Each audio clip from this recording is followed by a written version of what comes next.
Hello, എല്ലാവർക്കും നല്ലൊരു പുതുവർഷം ആശംസിക്കുകയാണ്. അപ്പോൾ ഞാൻ ഇന്നത്തെ വീഡിയോ എന്താണെന്ന് ഏകദേശം എല്ലാവർക്കും മനസ്സിലായിട്ടുണ്ടാകും തംബ്നെയിൽ കാണുമ്പോൾ. അപ്പോൾ ഞാൻ ഈ ഒരു വീഡിയോ കുറേ നാളായിട്ട് ചെയ്യണമെന്ന് വിചാരിക്കുന്നുണ്ട്. പക്ഷേ ഇപ്പോൾ പെട്ടെന്ന് ചെയ്യാനുള്ള കാരണമെന്ന് വെച്ച് കഴിഞ്ഞാൽ കഴിഞ്ഞ ദിവസം മോൻ്റെ സ്കൂളിൽ ഓപ്പൺ ഹൗസ് ആയിരുന്നു. അപ്പോൾ അതിൽ നമുക്കൊരു ഫസ്റ്റ് സെഷൻ എന്ന് പറഞ്ഞു കഴിഞ്ഞാൽ എല്ലാ പാരൻസിനും LKG UKG പഠിക്കുന്ന കുട്ടികളുടെ എല്ലാ പാരൻസിനും ഒരുമിച്ചൊരു സെഷനാണ്. അപ്പോൾ ആ ഒരു മീറ്റിങ്ങിൽ സ്കൂളിൻ്റെ founder chairman Shri Suresh sir ഒരു കാര്യം പറഞ്ഞു. സംഗതി എന്ന് വെച്ചാൽ ഇതാണ്, ഇപ്പോൾ ചർച്ചയാകുന്നൊരു വിഷയമെന്ന് വെച്ച് കഴിഞ്ഞാൽ അധ്യാപകർക്ക് വടി തിരികെ നൽകൂ, അവർ നല്ലൊരു തലമുറയെ വാർത്തെടുക്കട്ടെ എന്ന്. എന്നിട്ട് സാറ് ചോദിച്ചു, എത്ര പാരൻസ് ഇതിന് സപ്പോർട്ട് ചെയ്യുന്നുണ്ട്? അധ്യാപകർ കുട്ടികളെ അടിച്ച് ശരിയാക്കും, അടിച്ച് വളർത്തും, നല്ല രീതിയിലാക്കും എന്ന് എത്ര പാരൻസ് വിശ്വസിക്കുന്നുണ്ടെന്ന് ചോദിച്ചപ്പോൾ പകുതിയിലധികം പാരൻസും അല്ലെങ്കിൽ 50% പാരൻസും കൈ പൊക്കി. എന്ന് വെച്ച് കഴിഞ്ഞാൽ അധ്യാപകർ അവരെ കുട്ടികളെ അടിക്കട്ടെ, LKG UKG പഠിക്കുന്ന കുട്ടികളുടെ പാരൻസാണിത് പറയുന്നത്. അപ്പോൾ അവർ അധ്യാപകർ കുട്ടികളെ അടിച്ച് ശരിയാക്കുമെന്നാണ് അവർ വിശ്വസിക്കുന്നത്. അപ്പോഴെനിക്ക് തോന്നി എന്തായാലും ഈ വീഡിയോ ഒന്ന് ചെയ്തിടണമെന്ന്. എൻ്റെ അഭിപ്രായം അല്ലെങ്കിൽ ഞാൻ മനസ്സിലാക്കി വെച്ചിരിക്കുന്ന കാര്യങ്ങൾ എല്ലാവരെയും ഒന്ന് അറിയിക്കണം എന്നെനിക്കൊന്ന് തോന്നി. അപ്പോൾ എന്താണ് ഈ പാരൻസ് മനസ്സിലാക്കുന്നത്, അല്ലെങ്കിൽ ഞാൻ ഉൾപ്പെടുന്ന സമൂഹം എന്താണ് മനസ്സിലാക്കുന്നത്? അടി കൊടുത്താൽ ഒരാളെ നന്നാക്കി എടുക്കാവുന്നതാണോ, അല്ലെങ്കിൽ ഈ കുഞ്ഞുങ്ങളെ നന്നാക്കി എടുക്കാവുന്നതാണോ? എത്രയോ ആൾക്കാരുടെ അടുത്ത് നമ്മൾ സംസാരിക്കുമ്പോൾ അവർ സ്കൂൾ ഡ്രോപ്പ് ഔട്ടാണ്. നമ്മൾ ഈ അടിച്ച് നന്നാക്കിയ ഒരു തലമുറയേക്കാൾ അതിലധികം അടി കൊണ്ട് പഠനം നിർത്തിപ്പോയ ആൾക്കാരുണ്ടാവും. അല്ലെങ്കിൽ പഠനം വളരെ ഇഷ്ടപ്പെട്ടിരുന്നൊരു സബ്ജക്റ്റിനെ ചിലപ്പോൾ അടിക്കുന്ന ഒരു അധ്യാപകൻ, തല്ലുന്ന ഒരു അധ്യാപകനെ കൊണ്ട് ആ സബ്ജക്റ്റിനെ വെറുത്തു പോയ കുട്ടികളുണ്ടാകും. ഇപ്പോൾ എൻ്റെ കാര്യം തന്നെ പറയുകയാണെങ്കിൽ എനിക്ക് മാത്സ് ഇപ്പോഴും പാടാണ്. ഞാൻ കണ്ടിട്ടുള്ള മാത്സ് അധ്യാപകരെല്ലാം തന്നെ വടി കൊണ്ട് നടക്കുന്ന ആൾക്കാരാണ്, അടിച്ച് പഠിപ്പിക്കാൻ ശ്രമിച്ചവരാണ്. അപ്പോൾ അവർക്ക് നല്ല അധ്യാപകരില്ല എന്നല്ല, എല്ലാ അധ്യാപകരും നല്ലവരാണ്. പക്ഷേ ഒരു കാലഘട്ടത്തിൻ്റെ ശരി അതായിരുന്നു, വടി കൊടുത്താൽ മാത്രമേ അല്ലെങ്കിൽ അടി കൊടുത്താൽ മാത്രമേ അത് പഠിക്കുകയുള്ളൂ അല്ലെങ്കിൽ നന്നായി വരുള്ളൂ എന്നുള്ളൊരു തോന്നലുള്ളൊരു തലമുറ അന്നുണ്ടായിരുന്നു. ഇപ്പോൾ കാലം ഒരുപാട് മാറിക്കഴിഞ്ഞു, കുഞ്ഞുങ്ങളുടെ ചിന്താരീതി ഒരുപാട് വ്യത്യാസം വന്നിട്ടുണ്ട്. അപ്പോൾ അതിൻ്റെ കാലം കഴിഞ്ഞു, അടിയുടെയും വടിയുടെയും ഒക്കെ കാലം കഴിഞ്ഞു. അപ്പോൾ ഇപ്പോൾ തന്നെ നമ്മുടെ ജയിലിൽ തന്നെ നോക്കിക്കഴിഞ്ഞാൽ ജയിലിനെ പറയുന്നത് കറക്ഷണൽ സെറ്റിംഗ് എന്നാണ്. പണിഷ്മെൻറ്റ് സെൻറ്റർ അല്ല, കറക്ഷണൽ സെറ്റിംഗ് ആണ്, തിരുത്തൽ കേന്ദ്രമാണ്. അപ്പോഴെന്തിനും നമ്മുടെ ഈ പിഞ്ചു കുഞ്ഞുങ്ങളെ നമ്മൾ അടിച്ചു വളർത്തണം അല്ലേ? പണിഷ്മെൻറ്റ് വേണമെന്നോ വേണ്ടാന്നോ ഒക്കെ അഭിപ്രായങ്ങളുള്ളവരുണ്ടാകും. പക്ഷേ ഇത് ഞാൻ മനസ്സിലാക്കിയെടുത്ത കുറച്ച് കാര്യങ്ങളാണ്. അപ്പോൾ അത് എല്ലാവരുമായിട്ടൊന്ന് പങ്കുവെക്കുകയാണ്. അപ്പോൾ പാരൻസ് ധരിച്ചു വെച്ചിരിക്കുന്നത് അടി കൊടുത്താൽ കുഞ്ഞുങ്ങൾ നന്നാവും എന്നാണ്. അപ്പോൾ ഈ കുഞ്ഞുങ്ങളെ ഈ തെറ്റുകൾ പഠിപ്പിച്ചതാരാണ്? അമ്മയുടെ വയറ്റിൽ നിന്ന് വരുന്ന കുഞ്ഞ് ഈ തെറ്റുകളും മിസ്റ്റേക്കും എല്ലാം പഠിച്ചിട്ടാണോ, അല്ലെങ്കിൽ ഒരു ചീത്ത വാക്ക് പഠിച്ചിട്ടാണോ വരുന്നത്? അല്ല, അവരെ പഠിപ്പിച്ചത് നമ്മളാണ്. അവരുടെ എന്ത് ബിഹേവിയർ ഉണ്ടെങ്കിലും എന്ത് സ്വഭാവമാണെങ്കിലും അത് ആ കുഞ്ഞിനെ പഠിപ്പിച്ചത് നമ്മൾ തന്നെയാണ്. അപ്പോൾ ആദ്യത്തെ അടി കിട്ടേണ്ടുന്നത് നമുക്ക് തന്നെയാണ് അല്ലേ? പല ആൾക്കാർക്കും സംശയം ഉണ്ടാകും, കുഞ്ഞുങ്ങൾ ഇതെങ്ങനെ പഠിക്കുന്നു, അല്ലെങ്കിൽ എപ്പോൾ മുതലാണ് ഒരു കുഞ്ഞിൻ്റെ സ്വഭാവം നമുക്ക് രൂപീകരിച്ചെടുക്കാൻ സാധിക്കുന്നത്? എപ്പോൾ മുതലാണോ ഒരു രക്ഷിതാവിന് അല്ലെങ്കിൽ ഒരു അച്ഛനോ അമ്മയ്ക്കോ കുഞ്ഞുമായിട്ട് കമ്മ്യൂണിക്കേറ്റ് ചെയ്യാൻ പറ്റുന്നത്, അത് ആ സമയം മുതൽ തന്നെ നമ്മളവിടെ ഒരു സ്വഭാവ രൂപീകരണം ആരംഭിക്കുകയാണ്. നമ്മുടെ ചിരിയാകാം, നമ്മുടെ ഒരു പരിഭവമാകാം. നമ്മൾ കുഞ്ഞുങ്ങളോട് പിണങ്ങത്തില്ലേ? കുഞ്ഞു കാര്യം, ഈ 7 മാസമായാലും 8 മാസമായാലും ആ കുഞ്ഞുങ്ങൾക്ക് അമ്മ പിണങ്ങുന്നതോ അച്ഛൻ പിണങ്ങുന്നതോ, അല്ലെങ്കിൽ അച്ഛൻ ഇഷ്ടപ്പെട്ട കാര്യം ഏതാണ്, എന്ത് ചെയ്യുമ്പോഴാണ് അച്ഛനും അമ്മയും ചിരിക്കുന്നത്, ഇതൊക്കെ കുഞ്ഞിന് മനസ്സിലാകുന്നുണ്ട്. അപ്പോൾ മുതൽ നമുക്ക് ആ ഒരു സ്വഭാവ രൂപീകരണം ആരംഭിക്കാം. പിന്നീട് നമ്മൾ ഇവരുടെ സ്വഭാവത്തിലെ പ്രശ്നങ്ങൾ ശ്രദ്ധിക്കാൻ തുടങ്ങുന്നത്, അല്ലെങ്കിൽ സ്വഭാവത്തിലെ നന്മയും ചീത്ത കാര്യങ്ങളും ശ്രദ്ധിക്കാൻ തുടങ്ങുന്നത് കുഞ്ഞ് എക്സ്റ്റേണൽ വേൾഡുമായിട്ട് കമ്മ്യൂണിക്കേറ്റ് ചെയ്യുന്നത് അതൊരു 2 വയസ്സൊക്കെ കഴിയും. 2 വയസ്സൊക്കെ കഴിയുമ്പോഴായിരിക്കും ചിലപ്പോൾ വീട്ടിലേക്ക് ഒരാൾ വരുമ്പോൾ കുഞ്ഞൊരു ചീത്ത വാക്ക് ഉപയോഗിക്കുന്നത്. അപ്പോഴായിരിക്കും നമ്മൾ കുഞ്ഞിൻ്റെ സ്വഭാവത്തിൽ ഇങ്ങനെയുള്ള പ്രശ്നങ്ങളുണ്ടെന്ന് മനസ്സിലാക്കാൻ തുടങ്ങുന്നത്. അപ്പോഴാണ് ഈ അടിയും വഴക്കും ഒക്കെ സ്റ്റാർട്ട് ചെയ്യുന്നത്. അപ്പോൾ കുഞ്ഞിൻ്റെ സ്വഭാവം എപ്പോൾ രൂപീകരിക്കുന്നു എന്ന് വെച്ച് കഴിഞ്ഞാൽ പാരൻസിന് എപ്പോഴാണോ കുഞ്ഞുമായിട്ട് കമ്മ്യൂണിക്കേറ്റ് ചെയ്യാൻ സാധിക്കുന്നത് അപ്പോഴെല്ലാം നമുക്ക് സ്വഭാവ രൂപീകരണത്തിനുള്ള അവസരമാണ്. ഇനി അടുത്ത മറ്റൊരു കാര്യം, എങ്ങനെ നമുക്ക് പാരൻസിന് കുഞ്ഞിൻ്റെ സ്വഭാവ രൂപീകരണത്തിൽ സ്വാധീനം ചെലുത്താം, എങ്ങനെ നല്ല സ്വഭാവത്തിനെ വളർത്തിയെടുക്കാനും ചീത്ത സ്വഭാവത്തിനെ ഇല്ലാതാക്കാനും സാധിക്കും? അത് നമുക്ക് ഓരോ ഘട്ടമായിട്ടാണ്, കുഞ്ഞിൻ്റെ വളർച്ച അനുസരിച്ചാണ് നമുക്കത് ചെയ്യാൻ സാധിക്കുന്നത്. ആദ്യത്തെ ഘട്ടം എന്ന് പറയുന്നത് ഒരു 3 വയസ്സ് മുതൽ 7 വയസ്സ് വരെയുള്ളൊരു ഘട്ടമാണ്. അപ്പോൾ ഈ സമയത്ത് നമുക്ക് പണിഷ്മെൻറ്റ് ആവശ്യമുണ്ട്. പണിഷ്മെൻ്റ് എന്ന് പറയുമ്പോൾ ഒരിക്കലും അതൊരു അടിയോ വഴക്കോ ഒന്നുമല്ല. എന്തുകൊണ്ടാണ് ഈ ഒരു ഘട്ടത്തിൽ അല്ലെങ്കിൽ 3 വയസ്സിൽ പണിഷ്മെൻറ്റ് പറയുന്നതെന്ന് വെച്ച് കഴിഞ്ഞാൽ, ജനിച്ചു വരുന്ന ഒരു കുഞ്ഞിന് എന്താണ് തെറ്റ് എന്താണ് ശരിയെന്നറിയത്തില്ല. നമ്മളിപ്പോൾ കുഞ്ഞുങ്ങളോട് പറയണം, മക്കളെ അത് തെറ്റാണ്, അല്ലെങ്കിൽ അത് ചെയ്യാൻ പാടില്ല, അതൊരു മോശം കാര്യമാണ്. എന്താണ് ഈ മോശം കാര്യം, അല്ലെങ്കിൽ എന്താണ് ഒരു നല്ല കാര്യം എന്ന് കുഞ്ഞിനെ അറിയാമോ? അതിനറിയില്ല. അത് കുറേ വളർന്നു കഴിഞ്ഞിട്ടാണ് കുഞ്ഞുങ്ങൾ മനസ്സിലാക്കുന്നത്. ആദ്യമായിട്ട് കുഞ്ഞുങ്ങൾ പഠിക്കുന്ന ഒരു കാര്യമെന്ന് വെച്ച് കഴിഞ്ഞാൽ, പണിഷ്മെൻറ്റ് കിട്ടുന്ന എന്താണോ ആ സ്വഭാവത്തിനെ ഒഴിവാക്കാനാണ് കുഞ്ഞുങ്ങൾ ആദ്യം പഠിക്കുന്നത്. എന്ത് ചെയ്താൽ പണിഷ്മെൻറ്റ് കിട്ടും അതിനെ ഒഴിവാക്കുക. പണിഷ്മെൻറ്റ് എന്നതുകൊണ്ട് ഉദ്ദേശിക്കുന്നത് ഒരിക്കലും ഒരു അടിയോ വഴക്കോ മോശം ഒന്നുമല്ല, ഒരു കോർപ്പറൽ പണിഷ്മെൻറ്റ് ഒന്നുമല്ല. അവിടെ നമ്മൾ ഉദ്ദേശിക്കുന്നത് കുഞ്ഞിന് ഒന്നാമതായിട്ട് ഏറ്റവും വലിയൊരു പണിഷ്മെൻറ്റ് കുഞ്ഞിന് കൊടുക്കാൻ പറ്റുന്നതെന്ന് വെച്ച് കഴിഞ്ഞാൽ നെഗ്ലക്റ്റാണ്, അവഗണന. അച്ഛൻ്റെയോ അമ്മയുടെയോ ഭാഗത്തു നിന്ന് ഒരു അവഗണന ഒരു കുഞ്ഞിനും സഹിക്കാൻ പറ്റില്ല. ഇപ്പോൾ നമ്മൾ നോക്കിക്കഴിഞ്ഞാൽ ഭാര്യ ഭർത്താക്കന്മാർ തമ്മിലുള്ള ഒരു റിലേഷൻഷിപ്പിൽ ഇപ്പം ഭർത്താവ് ഭാര്യയെ അവഗണിക്കുന്നു, അല്ലെങ്കിൽ ഭാര്യ പറയുന്നത് കേൾക്കാനിരിക്കുന്നില്ല, അല്ലെങ്കിൽ ഭാര്യയുടെ ആവശ്യങ്ങളൊന്നും നിറവേറ്റുന്നില്ല. ഇതാണ് ഏറ്റവും വലിയത് ഒരു ഭാര്യയ്ക്ക് വേദന ഉണ്ടാക്കുന്നൊരു കാര്യം, നെഗ്ലക്റ്റ്. അല്ലെങ്കിൽ ഭർത്താവിനാണെങ്കിലും അതുപോലെ തന്നെയാണ്, ഭാര്യയുടെ ഭാഗത്തു നിന്നുണ്ടാകുന്ന അവഗണന ഒരിക്കലും ഭർത്താവിനും സഹിക്കാൻ പറ്റില്ല. അപ്പോൾ ഇതേ ഇമോഷൻ തന്നെ കുഞ്ഞിനും ഉണ്ട്. അപ്പോൾ അച്ഛനും അമ്മയും കുഞ്ഞിനെ അവരുടെ കുഞ്ഞിൻ്റെ ഒരു ലോകം, 3 വയസ്സൊക്കെ ഉള്ളൊരു കുഞ്ഞിൻ്റെ ഒരു ലോകം എന്ന് വെച്ച് കഴിഞ്ഞാൽ അച്ഛനും അമ്മയുമാണ്. അവിടെ അവഗണനയെന്ന് വെച്ച് കഴിഞ്ഞാൽ അവർക്ക് അതിനപ്പുറം ഒരു പണിഷ്മെൻറ്റ് വേറെ കൊടുക്കാനില്ല. അപ്പോൾ ഈ നെഗ്ലക്റ്റ് എന്ന് പറയുന്ന ഒരു ടെക്നിക്ക് നമുക്ക് അപ്ലൈ ചെയ്ത് കഴിഞ്ഞാൽ, കുഞ്ഞുങ്ങളെന്ന് വെച്ച് കഴിഞ്ഞാൽ എപ്പോഴും നമ്മുടെ അടുത്ത് സംസാരിക്കാൻ ആഗ്രഹിക്കുന്ന ഒരു പ്രായമാണ്. അവർക്ക് മറ്റൊന്നും ചെയ്യാനില്ല, അവരുടെ ബ്രെയിനിൽ നടക്കുന്ന എല്ലാ പ്രോസസ്സും നമ്മുടെ അടുത്ത് ഇങ്ങനെ പറയാനായിട്ട് ആഗ്രഹിക്കുന്ന ഒരു പ്രായമാണ്. അപ്പോൾ നമ്മളത് കേൾക്കുന്നില്ല. എന്തുകൊണ്ട് കേൾക്കുന്നില്ല എന്ന് കുഞ്ഞ് ചിന്തിക്കും. ഞാനപ്പോൾ ആ ചെയ്ത സംഗതി അമ്മയ്ക്കും അച്ഛനും ഇഷ്ടപ്പെട്ടിട്ടില്ല, അതൊരു മോശം കാര്യമാണ്. അപ്പോൾ ആ കുഞ്ഞ് പിന്നീട് അവിടെ പഠിക്കുന്നതെന്ന് വെച്ച് കഴിഞ്ഞാൽ ഇത് ചെയ്താൽ പണിഷ്മെൻറ്റ് കിട്ടും, അല്ലെങ്കിൽ ഇത് ചെയ്യുന്നത് അച്ഛനും അമ്മയ്ക്കും ഇഷ്ടമല്ല, അപ്പോൾ ഇത് ഒഴിവാക്കണം. അതാണ് ഒരു പണിഷ്മെൻറ്റ്, ഒരു ടെക്നിക്ക് പണിഷ്മെൻറ്റിൻ്റെ, നെഗ്ലക്റ്റ് എന്ന് പറയുന്നത്. പിന്നെ അടുത്തൊരു ടെക്നിക്ക് എന്ന് പറയുന്നത്, കുഞ്ഞുങ്ങൾക്ക് എപ്പോഴും ഫേവറേറ്റ് ആയിട്ടുള്ള എന്തെങ്കിലും ഒരു സംഗതി ഉണ്ടാകും, ഒരു ടോയ് ഉണ്ടാകും. ഇപ്പം പെൺകുട്ടികളൊക്കെ ആണെങ്കിൽ ചിലപ്പോൾ ഒരു ഡോളിനെ കൊണ്ട് നടക്കും, അല്ലെങ്കിൽ അവർക്ക് എന്തെങ്കിലും പിന്നെ ഒരു ടെഡി ബിയർ ആയിരിക്കാം എപ്പോഴും അവർ കയ്യിൽ കൊണ്ട് നടക്കുന്ന, അവർക്ക് കളിക്കാൻ ഇഷ്ടപ്പെടുന്ന എന്തെങ്കിലും ഒരു സംഗതി ഉണ്ടാകും. മിക്കവാറും ഇപ്പോൾ എൻ്റെ മോൻ്റെ കാര്യം പറയുകയാണെങ്കിൽ അവന് ഒരു സമയത്ത് JCB ആയിരുന്നു.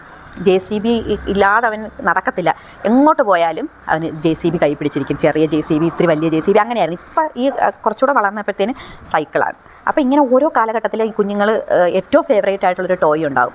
ഇതിനെ അവരിൽ നിന്നും എടുത്ത് മാറ്റുകയാണെങ്കിൽ, അല്ലെങ്കിൽ ഏതെങ്കിലും ഒരു മോശം സ്വഭാവം കാണിക്കുന്ന സമയത്ത് കുഞ്ഞിൽ നിന്നും ഇതിനെ മാറ്റുകയാണെങ്കിൽ, നമ്മളതിനെ ഒരു പണിഷ്മെൻറ്റ് എന്നുള്ള രീതിയിൽ, മോന് ഈ സ്വഭാവം കാണിച്ചില്ലേ, അതുകൊണ്ട് ഇന്നത്തെ ദിവസം സൈക്കിൾ തരുന്നില്ല, ഇന്ന് സൈക്കിൾ ഓടിക്കാൻ പാടില്ല, അല്ലെങ്കിൽ ഇന്ന് ടെഡി ബിയർ തരുന്നില്ല, ഇനി ആ സ്വഭാവം കാണിക്കാതിരുന്നാൽ മാത്രമേ, അല്ലെങ്കിൽ ഈ ഒരു വാക്കിനെ ഉപയോഗിച്ച് കഴിഞ്ഞാൽ ഒരിക്കലും സൈക്കിൾ കിട്ടില്ല, അല്ലെങ്കിൽ ടെഡി ബിയർ കിട്ടില്ല, അല്ലെങ്കിൽ ഡോൾ കിട്ടില്ല എന്ന് കുഞ്ഞ് മനസ്സിലാക്കി കഴിഞ്ഞാൽ അതൊരു പണിഷ്മെൻറ്റാണ്.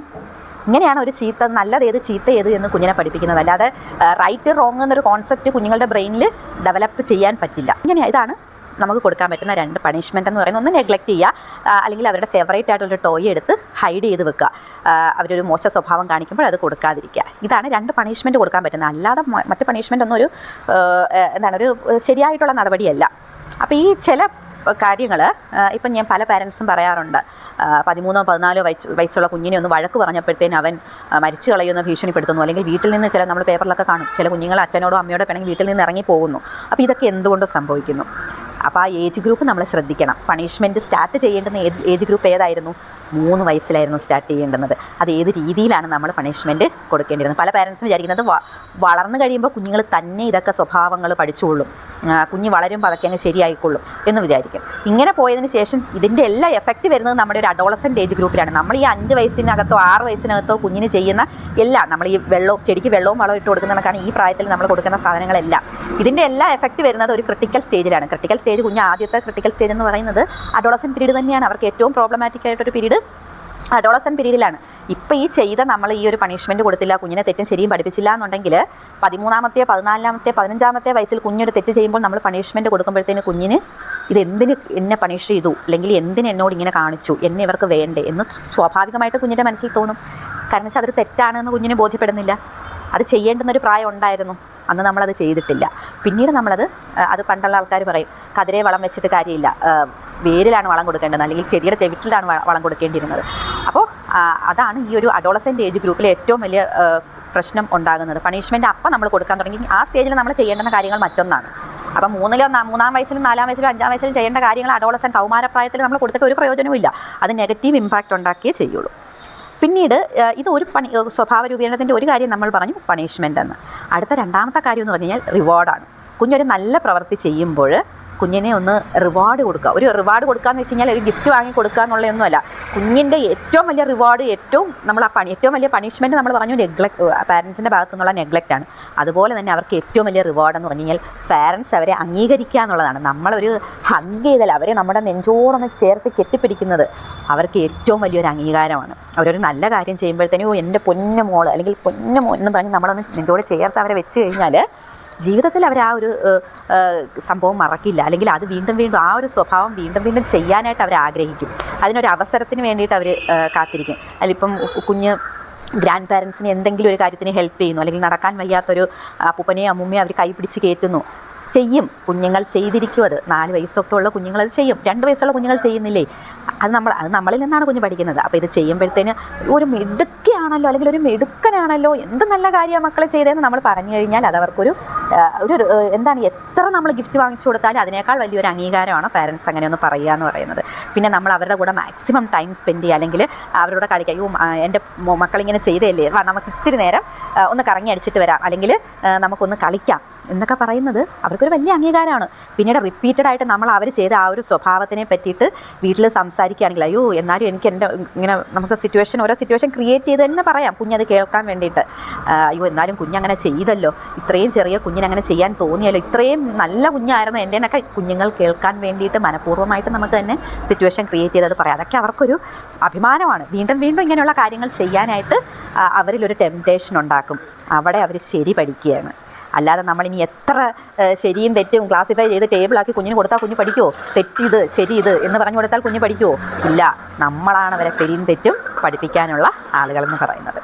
ഓക്കെ, ഇതാണ് 3 മുതൽ 7 വയസ്സ് വരെയുള്ള കുഞ്ഞുങ്ങളെ നല്ലതും ചീത്തയും പഠിപ്പിക്കുന്നത്. അടുത്തതെന്ന് വെച്ച് കഴിഞ്ഞാൽ കാലഘട്ടം മാറി. 8നും 13 വയസ്സിനും ഇടയ്ക്കുള്ള കുഞ്ഞുങ്ങൾ ശരിയും തെറ്റും പഠിക്കുന്നത് മറ്റൊരു രീതിയിലാണ്. അവിടെ കുഞ്ഞുങ്ങൾ സൊസൈറ്റിയിലേക്ക് പോവുകയാണ്. സ്കൂളിൽ പോയി തുടങ്ങി, അവർ എക്സ്റ്റേണൽ വേൾഡുമായിട്ട് സംവദിക്കാൻ തുടങ്ങി. അവിടെ കുഞ്ഞ് സമൂഹത്തിൻ്റെ തെറ്റും ശരിയും എന്താണെന്ന് പഠിക്കാൻ തുടങ്ങും. സമൂഹത്തിന് എന്താണ് നല്ലത്, മറ്റുള്ളവരുടെ അംഗീകാരം കിട്ടാനായിട്ടാണ് ആ ഒരു പ്രായത്തിൽ കുഞ്ഞുങ്ങൾ ആഗ്രഹിക്കുന്നത്. അപ്പുറത്തെ വീട്ടിലെ ചേച്ചി അയ്യോ മിടുക്കനാണല്ലോ, അല്ലെങ്കിൽ പുറത്ത് വെച്ച് കണ്ട ഒരു ആൻറ്റി പറയണം ഇത്രയും മിടുക്കനൊക്കെ ആയിരുന്നു, ഇങ്ങനെയൊക്കെ പറയാനായിട്ട് കുഞ്ഞുങ്ങൾ ആഗ്രഹിക്കും. സമൂഹത്തിൻ്റെ അക്സെപ്റ്റൻസിനായിരിക്കും കുഞ്ഞുങ്ങൾ ഒരു 8 വയസ്സിനും 13 വയസ്സിനും ഇടയ്ക്ക് പ്രാധാന്യം കൊടുക്കുന്നത്. മറ്റുള്ളവരിൽ നിന്നുള്ള അപ്രിസിയേഷൻ അവർക്കൊരു വലിയ അംഗീകാരമായിട്ടായിരിക്കും അവർ കാണുന്നത്. സമൂഹത്തിൻ്റെ റൂൾസും റെഗുലേഷൻസും ഒക്കെ അവർ പാലിച്ചു തുടങ്ങും. ഓക്കെ, ഇനി അടുത്ത ഒരു ഘട്ടം 13 വയസ്സിന് ശേഷം കുഞ്ഞുങ്ങൾ പഠിക്കുന്നുണ്ട്. അപ്പോൾ ഈ ഒരു 13 വയസ്സിന് ശേഷം കുഞ്ഞുങ്ങൾക്ക് തെറ്റും ശരിയും ഒരു കോൺസെപ്റ്റ് ഡെവലപ്പ് ചെയ്യുന്നുണ്ട്. പക്ഷേ ഇത് രൂപപ്പെടുന്നതെന്ന് വെച്ച് കഴിഞ്ഞാൽ ഇത്രയും നാളത്തെ അവരുടെ ജീവിതം, ഈ ഒരു 13 വർഷം അല്ലെങ്കിൽ 14 വർഷത്തിലെ അവരുടെ കണ്ട കാര്യങ്ങൾ, കേട്ട കാര്യങ്ങൾ, പഠിച്ച കാര്യങ്ങൾ, സ്കൂളിൽ നിന്ന് മനസ്സിലാക്കിയ കാര്യങ്ങൾ, ഇതെല്ലാം കൂടെ ചേർന്നിട്ടാണ് അവരുടെ റൈറ്റും റോങ്ങും രൂപപ്പെടുന്നത്. അവർ അവരുടേതായ ഒരു ശരിയും തെറ്റും ഒക്കെ ക്രിയേറ്റ് ചെയ്യാൻ തുടങ്ങും. അപ്പോഴാണ് പാരൻസുമായിട്ടൊരു കോൺഫ്ലിക്റ്റ് ഉണ്ടാകാൻ തുടങ്ങുന്നത്. ഇത്ര നാളും പാരൻസ് പറയുന്നത് അനുസരിച്ചു കൊണ്ടിരുന്ന കുഞ്ഞ് പിന്നീട് ഇവരെ എതിർത്ത് സംസാരിക്കാൻ, അമ്മ പറയുന്നത് ശരിയല്ല അല്ലെങ്കിൽ അച്ഛൻ പറയുന്നത് ശരിയല്ല, ഇങ്ങനെയൊന്നും നമ്മൾ സംസാരിക്കാൻ പാടില്ല, മറ്റുള്ളവരെ നമ്മളിങ്ങനെ കുറ്റപ്പെടുത്താൻ പാടില്ല. ഇങ്ങനെ നമ്മുടെ പാരൻസുമായിട്ട് ഏറ്റവും കൂടുതൽ കോൺഫ്ലിക്റ്റ് ഉണ്ടാകുന്നൊരു പ്രായം എന്ന് പറയുന്നത് ഈ 13 വയസ്സിന് ശേഷമാണ്. അതുവരെ കുഞ്ഞുങ്ങൾ പാരൻസിൻ്റെ അല്ലെങ്കിൽ സമൂഹത്തിന് എന്ത് നല്ലത് അത് ചെയ്യാനായിട്ട് ശ്രമിച്ചിരുന്ന ആൾക്കാർ പിന്നീട് അവരുടേതായ ശരിയും തെറ്റും രൂപപ്പെടുത്തിയെടുക്കാൻ തുടങ്ങുന്നു. അപ്പോൾ അവിടെ പാരൻസിനായിട്ട് അടിയും വഴക്കം ഉണ്ടാകാൻ തുടങ്ങുന്നു. അപ്പോൾ ഇതാണ് സ്വഭാവ രൂപീകരണത്തിൻ്റെ വിവിധ ഘട്ടങ്ങൾ എന്ന് പറയുന്നത്. പിന്നെ ചെറിയ പ്രായത്തിൽ പല പാരൻസും പറയാറുണ്ട്, കുഞ്ഞുങ്ങൾ ഇത്ര നാളുണ്ടായിരുന്ന സ്വഭാവമല്ല, പെട്ടെന്ന് കഴിഞ്ഞ മാസം വരെ അവൻ നല്ല സ്വഭാവമായിരുന്നു അച്ചട, ഇപ്പോൾ അവൻ വേറൊരു സ്വഭാവമാണ്. കുഞ്ഞുങ്ങൾ എൻവയോൺമെൻറ്റിനെ എക്സ്പ്ലോർ ചെയ്യാൻ തുടങ്ങുമ്പോഴാണ് നമ്മൾ അവരെ കുരുത്തക്കേടെന്ന് പറയുന്നത്. അവരെല്ലാം ചെന്ന് എടുത്ത് നോക്കുന്നു, എന്തുവാ ഇത് സാധനമെന്ന് അവർ അത് പരീക്ഷിച്ച് നോക്കുന്നു. അപ്പോൾ നമ്മൾ എന്ത് പറയും? അവർ കുരുത്തക്കേടാണ് അല്ലെങ്കിൽ വികൃതിയാണ് ഭയങ്കര എന്ന് പറയും. അപ്പോൾ ഇതൊന്നും ചെയ്യാതിരിക്കുകയാണെങ്കിൽ അതിൻ്റെ അർത്ഥം എന്താണ്? അവൻ്റെ ബ്രെയിനിൽ ആക്ടിവിറ്റി ഒന്നും നടക്കുന്നില്ല, ചിന്തകൾ നടക്കുന്നില്ല. കുഞ്ഞുങ്ങൾ ആ ഒരു കുസൃതി കാണിക്കുന്നുണ്ട് എന്നുണ്ടെങ്കിൽ അതെന്ന് വെച്ച് കഴിഞ്ഞാൽ അവരുടെ ബ്രെയിനിൽ ആക്ടിവിറ്റി നടക്കുന്നുണ്ട്. ബ്രെയിനിൽ എന്തൊക്കെയോ അല്ലെങ്കിൽ ബ്രെയിനിൽ പ്രോസസ്സ് നടക്കുന്നത് കൊണ്ടാണ് ഇങ്ങനെ അവർക്ക് ഓരോ ആക്ടിവിറ്റിയും മാറി മാറി വരുന്നത്. അതിൽ നമ്മൾ ഹാപ്പി ആവുക, അല്ലാതെ ചുമ്മാ നമ്മുടെ മൊബൈലും കണ്ട് അല്ലെങ്കിൽ ടി വിയും കണ്ടിരിക്കുന്ന കുഞ്ഞുങ്ങളിൽ പ്രത്യേകിച്ച് ആക്ടിവിറ്റി ഒന്നും ഉണ്ടാവില്ല. അവൻ്റെ ബ്രെയിനിൽ ചിന്തകളൊന്നും നടക്കുന്നില്ല. അവർ ഇങ്ങനെ ശാന്തമായിട്ട് അങ്ങ് പോകും. അപ്പോൾ അവരെ നമുക്ക് തോന്നും അയ്യോ വികൃതി ഇല്ലാത്ത കുഞ്ഞ്, അല്ലെങ്കിൽ പ്രത്യേകിച്ചൊന്നും കുരുത്തക്കേടൊന്നും ഇല്ലാത്ത കുഞ്ഞുങ്ങളായിട്ട് നമുക്ക് തോന്നും. പക്ഷേ അത് നമ്മൾ സൂക്ഷിക്കണം. അവരുടെ ബ്രെയിനിൽ പ്രവർത്തനങ്ങൾ നടക്കാതിരിക്കുമ്പോഴാണ് അവരൊന്നിനെ എക്സ്പ്ലോർ ചെയ്യാൻ നോക്കാത്തതും ഒന്നിലും അവർക്ക് ക്യൂരിയോസിറ്റി ക്യൂരിയോസിറ്റിയൊക്കെ വേണം, എങ്കിലേ അവർ പുതിയ പുതിയ കാര്യങ്ങൾ മനസ്സിലാക്കാനൊക്കെ അവർ ശ്രമിക്കത്തുള്ളൂ. അപ്പോൾ പണിഷ്മെൻ്റ് അല്ല നമുക്ക് വേണ്ടുന്നത്, കുഞ്ഞുങ്ങളെ തിരുത്തലാണ് വേണ്ടുന്നത്. അതിന് ഏറ്റവും നല്ല മാർഗം അച്ഛനും അമ്മയ്ക്കും കൊടുക്കാൻ കഴിയുന്ന സ്നേഹമാണ്. അത് കുറയുന്നത് ഏറ്റക്കുറച്ചിലുകൾ കുഞ്ഞുങ്ങൾ പെട്ടെന്ന് ഡിറ്റക്റ്റ് ചെയ്യും, അവരുടെ സ്വഭാവത്തിൽ അവർ മാറ്റങ്ങൾ വരുത്തുകയും ചെയ്യും. പിന്നെ നമ്മുടെ സമൂഹവും നന്നായിട്ട് കുഞ്ഞുങ്ങളുടെ സ്വഭാവത്തിൽ ഇൻഫ്ലുവൻസ് ചെയ്യുന്നുണ്ട്. പിന്നീട് നമ്മളിനിയിപ്പം ഈ ഫിസിക്കൽ പണിഷ്മെൻറ്റിന് വീണ്ടും സപ്പോർട്ട് ചെയ്യുന്ന ആൾക്കാരുണ്ടാവും. അടിക്കണം, പിള്ളേർക്ക് നല്ല പണിഷ്മെൻറ്റ് കൊടുക്കണം, അങ്ങനെയൊക്കെ ചിന്തിക്കുന്ന ആൾക്കാരൊന്ന് മനസ്സിലാക്കുക. നമ്മുടെ WHO വേൾഡ് ഹെൽത്ത് ഓർഗനൈസേഷൻ നടത്തിയ പഠനങ്ങളിൽ നിന്ന് മനസ്സിലാക്കിയിട്ടുള്ളത് ഫിസിക്കൽ പണിഷ്മെൻറ്റ് അല്ലെങ്കിൽ കോർപ്പറൽ പണിഷ്മെൻറ്റ്സ് കൊടുക്കുന്ന കുഞ്ഞുങ്ങളിൽ മാനസികമായിട്ടുള്ള പ്രശ്നങ്ങൾ ഉണ്ടാകുന്നുണ്ടെന്ന് കണ്ടെത്തിയിട്ടുണ്ട്. മാനസിക രോഗങ്ങൾ, ഡിപ്രഷൻ പോലെയുള്ള പ്രശ്നങ്ങൾ കുഞ്ഞുങ്ങളിൽ ഉണ്ടാകുന്നുണ്ട്. അവരുടെ ഇൻ്റലക്ച്വൽ കപ്പാസിറ്റി കുറയുന്നുണ്ട്, അവരുടെ തിങ്കിങ് പ്രോസസ്സിൽ വ്യത്യാസം വരുന്നുണ്ട്. അപ്പോൾ അങ്ങനെ അവരുടെ ബിഹേവിയറിൽ പ്രശ്നം വരുന്നുണ്ട്. അഗ്രസീവായിട്ടുള്ള വയലൻ്റ് ആയിട്ടുള്ള ബിഹേവിയർ അവർ കാണിക്കാൻ തുടങ്ങുന്നുണ്ട്. പിന്നെ ആൻറ്റി സോഷ്യൽ ആക്ടിവിറ്റീസ് അവർ ചെയ്യുന്നുണ്ട്. അതാണ് ഫിസിക്കൽ പണിഷ്മെൻറ്റിന് കുഞ്ഞുങ്ങളിൽ ഉണ്ടാക്കാൻ കഴിയുന്ന ഇമ്പാക്റ്റ്. അപ്പോൾ അത് ഒന്ന് എല്ലാ പാരൻസും മനസ്സിലാക്കി വെച്ചിരിക്കുന്നത് നല്ലതാണ്. നമ്മുടെ കുഞ്ഞുങ്ങൾ എപ്പോഴും ഇങ്ങനെ സംശയങ്ങൾ നമ്മുടെ അടുത്ത് ചോദിച്ചുകൊണ്ടേയിരിക്കും. അപ്പം അവർ സ്ഥിരം ചോദിക്കുന്ന സംശയങ്ങളൊക്കെ ആയിട്ട് നമുക്ക് വേറൊരു വീഡിയോ തന്നെ ചെയ്യാം. അപ്പോൾ അതിനെങ്ങനെ മറുപടി കൊടുക്കണമെന്ന് പറയാം. അപ്പോൾ പണിഷ്മെൻറ്റിൻ്റെ കാര്യം ഇതാണ്. പണിഷ്മെൻ്റ് അല്ല നമുക്ക് വേണ്ടുന്നത്, കുഞ്ഞുങ്ങളെ തിരുത്തുക എന്നുള്ളതല്ലേ, അവരെ സ്നേഹിക്കുകയല്ലേ, അവരെ മാക്സിമം സ്നേഹിക്കുക. അവരെ നമുക്ക് ഇപ്പോഴല്ലേ കിട്ടൂ, നമുക്ക് കൊടുക്കാനുള്ള അത്രയും സ്നേഹം അവർക്ക് കൊടുക്കുക. അപ്പോൾ എല്ലാവർക്കും നല്ലൊരു ദിവസം ആശംസിക്കുകയാണ്. അപ്പോൾ എൻ്റെ തിരക്ക് തുടങ്ങി കേട്ടോ, ആൾ വന്നിട്ടുണ്ട്. ഇനി ഞങ്ങൾ ബിസിയാണ്. ഓക്കെ, അപ്പോൾ താങ്ക് യു.